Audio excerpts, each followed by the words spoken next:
ပထမဆုံးအနေနဲ့ S1 ရဲ့မျက်နှာတစ်လေဟိုရှီဆိုရာနေရဲ့ပွဲဥထွက်စကားပါအရက်180စင်တီမီတာကြီးကက်ရှည်လျားတဲ့ခြေတံလက်တံတွေနဲ့ပခုံးတွေကိုကြည့်လိုက်ရင် Gravia အိုင်တော်တယောက်ရဲ့အငွေ့သက်ကိုရစေပြီးသူမရဲ့ body balance နဲ့တက်ကြွတဲ့မျက်နှာအမူအရာတွေကဆဲတိုကန်နာကိုပြန်အမှတ်ရစေပါတယ်။ဒေတာတွင်မှာတော့သူမကိုမျိုးဆက်သစ်1-2 patch လို့တောင်တင်စားသုံးသပ်နေကြပါတယ်။မှတ်သားစရာကောင်းတာကတိုက်ပွဲဝင်နေချိန်မှာမိမိကိုယ်ကိုအပြည့်အဝစီမျောလွတ်ထားနိုင်တဲ့စိတ်နေသဘောထားနဲ့သူမရဲ့စိတ်ပါဝင်စားမှုကိုပြသနေတဲ့မျက်နှာအမူအရာတွေကကြည့်ရှုသူကိုအပြည့်အဝနှမျောသွားစေပါတယ်။ရေဘူးရအဖြစ်သူမဟာ S1 သဘောကျတဲ့စံပြအရေးချင်းတွေနဲ့ပြည့်စုံနေတာကြောင့်အလင်းအမြန်တိုးတက်လာမဲ့မျက်နှာတစ်လေးဖြစ်ပါတယ်။နောက်တစ်ကားကတော့ကာဝါကီတာဆိုင်ကာရဲ့စကားတစ်ပါလုပ်ငန်းခွင်ကစီနီယာတယောက်နဲ့အတူခရီးထွက်ရတဲ့နေရာမှာဇနီးတဲ့ကိုတောင်လွှမ်းမိုးသွားစေနိုင်တဲ့ဇလိုက်မင်းသမီးရဲ့ဆွဲဆောင်မှုရှိလို့နဲ့ရုပ်ရည်ကိုပေါ်လွင်စေတဲ့ဇလန်မျိုးပါဆိုင်ကာအတွက်ကတော့ဒီလို reverse NTR ဇလန်မျိုးကလိုက်ဖက်မှုရှိပေမဲ့တိုက်ခိုက်သူနဲ့ခန်းစစ်သမားနေရာလေးပဲပြောင်းသွားတဲ့ရိုးအီနေတဲ့ဇလန်တွဲဖြစ်လို့နည်းနည်းတော့ညှင်းငွေ့စရာဖြစ်နိုင်ပါတယ်ဒါအပြင်သူမရဲ့အထူးကျွမ်းကျင်မှုလို့ပြောလို့ရတဲ့ Husky စကေးချဒိန်တိုတောင်းသွားတာကလည်းနည်းနည်းတော့နှမျောစရာကောင်းပါတယ်ဘာပဲဖြစ်ဖြစ်သူမရဲ့ပါဝင်မှုကအရင်လိုပဲအားကောင်းနေစေဖြစ်တဲ့စကားတစ်လေးပါဒီတစ်ခါတော့နတ်ဆုမီဟီဘီကီရဲ့အနားယူမဲ့နောက်ဆုံးစကားပါလွန်ခဲ့တဲ့6နှစ်ပွဲဦးထွက်တုန်းကသူမဟာနာမည်မရှိတဲ့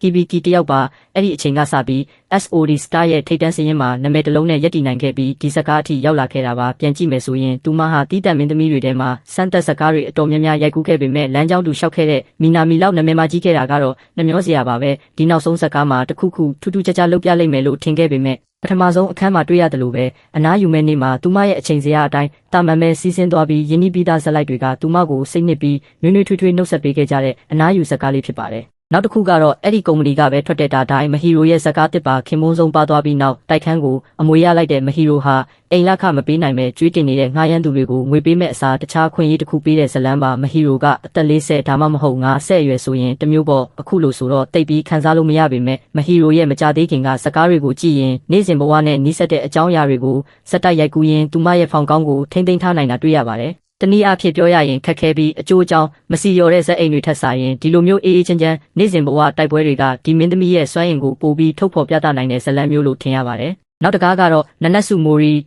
ီရီရဲ့တမိုင်းဝင်ဒရာမာစကားတစ်ပါအထက်တန်းလွာမိသားစုကရီဟာငငယ်ကလေးကအစီကံဖြစ်ခဲ့တဲ့ဒီအမျိုးသားနဲ့တန်ရောစင်ရှိခဲ့ကြပေမဲ့အဆင့်တန်းကွာဟမှုကြောင့်ပေါင်းဖက်ခွင့်မရခဲ့ကြပါဘူးမကြခင်မှာပဲမိသားစုရဲ့တားအကြီးဆုံးစစ်ပွဲကိုတွားရမယ့်အမိန့်စာရောက်လာတဲ့အခါဖခင်ဖြစ်သူကညံစင်ပါတော့တယ်အဲ့ဒါကတော့ရီနဲ့အစီကံကိုလက်ထပ်ပေးပြီးသူ့ကိုချက်ချင်းစစ်ပွဲစီလွတ်လိုက်ဖို့စီစဉ်တာပါအမျိုးသားဖြစ်သူကဒီအကြောင်းကိုတိတိကျကျသိနေပေမဲ့လည်းကြီးကြီးဖြူဖြူလက်ခံခဲ့ပြီးသူ့အတွက်ပေးထားတဲ့တရက်တာအချိန်လေးအတွင်းမှာအရင်ကတည်းကမျိုးသိပ်ထားရတဲ့အရာတွေအလုံးကိုပုံဩချလိုက်တဲ့တိုက်ပွဲဆက်အိမ်မျိုးပါဂျီတိုင်းခဲ့ကြီးတမိုင်းဝင်ကားတွေကရိုးအီပြီးကြုံမလို့ရတဲ့စကြောင်းတွေကြောင့်လူကြိုက်နေတဲ့အမျိုးအစားဖြစ်ပေမဲ့ဒီဇက်ကားတစ်ကတော့အဖြစ်နိုင်ဆုံးဇက်အိမ်နဲ့ရီရဲ့အဝင်ခွင်ကြဖြစ်လွန်းတဲ့ရုပ်ရည်ကြောင့်စိတ်ဝင်စားမှုမြင့်တက်စေခဲ့ပါတယ်နောက်တစ်ခုကတော့အာဆာနိုကိုကိုရိုရဲ့ဇကားတစ်ပါအချိန်အတော်ကြာမှအိမ်စီမလေးနေရာကနေပြန်လည်ပါဝင်လာတဲ့ကိုကိုရိုဟာတခင်ခိုင်းသမျှလုပ်တဲ့ရိုးရိုးအိမ်စီမလေးမဟုတ်ပဲတခင်ရဲ့ဖုံးကွယ်ထားတဲ့အကြိုက်တွေကိုအကဲခတ်ပြီးတင့်လျော်တဲ့ဝန်ဆောင်မှုပေးတဲ့ဇက်အိမ်မှာဇလန်းအစကလေးကဆွဲဆောင်မှုရှိတဲ့ကင်မရာတောင်းတွေနဲ့ကိုကိုရိုရဲ့တရုပ်ဆောင်မှုတွေကြောင့်ဒီလိုအိမ်စီမလေးတယောက်လောက်ရှိရင်ကောင်းမှာပဲလို့တွေးမိစေပါတယ်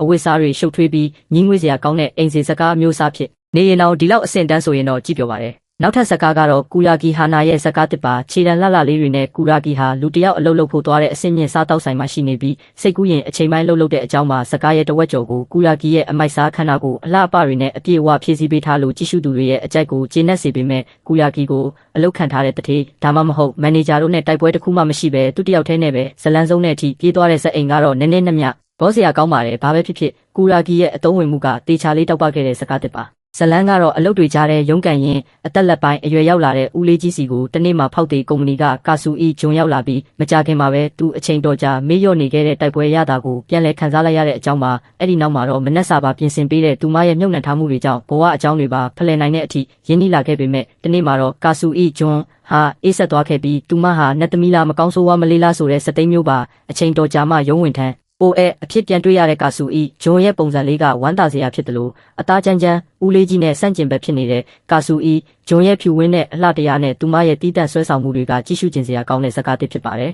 နောက်တစ်ခုကတော့ကူအုံမီအိုရဲ့ NDR series ဇာတ်ကားတစ်ပါရိုက်ကူးရေးလုံးမဲ့နေ့မှာအမျိုးသမီးမော်ဒယ်မလာတဲ့အတွက်သူ့ရဲ့ကိုယ်ပိုင်ဇနီးတဲ့နဲ့အစားထိုးလိုက်ရတဲ့ယင်းနီးပြီးသားဇလန်းမျိုးပါမကြသေးခင်ကဒါဟာမာဒိုနာရဲ့မျက်နှာတစ်တွေဆိုရင်မဖြစ်မနေဖြတ်တန်းရတဲ့ဇာတ်ကားမျိုးဖြစ်လာခဲ့ပြီးအစပြိုးကနေတိုက်ပွဲအထိကူအုံမီအိုရဲ့အသေးစိတ်တရုပ်ဆောင်မှုတိုးတက်လာတာနဲ့ထင်မှတ်မထားတဲ့သူမရဲ့ဆွဲဆောင်မှုရှိတဲ့ခန္ဓာကိုယ်အလှကိုတွေ့ရတဲ့ဇာတ်ကားတစ်ပါတစ်ဖက်မှာလည်းတည်ငြိမ်တဲ့အရသာရှိပေမဲ့ဇလန်း တွဲအဟောင်းဖြစ်နေလို့ပုံသေးကားကြဆက်ဝင်ကန်တွေကြောင့်ညီးငွေ့စရာအတော်လေးဖြစ်နိုင်ပါတယ်ဒါကြောင့် NDR ရဲ့အဓိကအကြောင်းအရာကိုအတင်းအကျပ်လူယူခံရတာမျိုးမဟုတ်ပဲကိုယ်တိုင်ကအလူယူခံခြင်းနေတဲ့လမ်းကြောင်းဘက်ကိုပြောင်းလဲပေးဖို့ဒေတာတွင်ပြည်သက်တွေစီကတောင်းဆိုမှုတွေရှိနေပါတယ်နောက်ဆုံးတစ်ခုကတော့တာကဲဦးချီယူကီရဲ့ဇကားတစ်ပါမထင်မှတ်ပဲရောက်လာတဲ့ခင်မွန်းဒီရဲ့လက်အောက်ငယ်သားနဲ့ဖြစ်ပွားတဲ့တိုက်ပွဲဇကားပါဒီအကြောင်းအရာကအဟောင်းကြီးဖြစ်နေပေမဲ့ပုံစံမျိုးမျိုးပြောင်းလဲရိုက်ကူးလာတာနဲ့အမျှတခါတလေလက်ရမြောက်ဇကားတွေထွက်လာတတ်တယ်လို့ဇက်လိုက်မင်းသမီးရဲ့တရုတ်ဆောင်မှုကရိုးအီနေတဲ့ဇက်အိမ်ကိုကြော်လွန်သွားတတ်တဲ့အကြောင်းအရာမျိုးပါတာကဲဦးချီယူကီရဲ့တရုတ်ဆောင်စွမ်းရည်ကတော့နာမည်ကြီးပြီးသားဖြစ်တယ်လို့ဒီဇကားတွေကသူမရဲ့တရုတ်ဆောင်မှုကကိုပိုင်ဆန္ဒတွေနဲ့တကယ်ဘဲတိုက်ပွဲဝင်နေသလားထင်ရလောက်အောင်ကိုတဘာဝကြပါတယ်ယူကီရဲ့ရုပ်ရည်ခန္ဓာကိုယ်အချိုးအစားအသားရည်တွေအပေါ်မှာကြိုက်သူမကြိုက်သူရှိနိုင်ပေမဲ့သူမရဲ့စကားအပေါ်ထားတဲ့စိတ်နှုတ်ဝင်မှုကတော့အတိမတ်ပြုစရာကောင်းတဲ့မင်းသမီးတစ်ယောက်ရဲ့စွမ်းအားကိုထပ်မံပြသလိုက်တဲ့စကားတစ်လို့ဆိုရမှာပါဒီတစ်ပတ်ရဲ့စကားတစ်အကြောင်းအရာတွေကိုတော့ဒီနေရာမှာပဲရန်နာခွင့်ပြုပါပို့ပြီးအကျိုးရှိမဲ့အကြောင်းအရာတွေနဲ့ပြန်လာခဲ့ပါမယ်ကျေးဇူးတင်ပါတယ်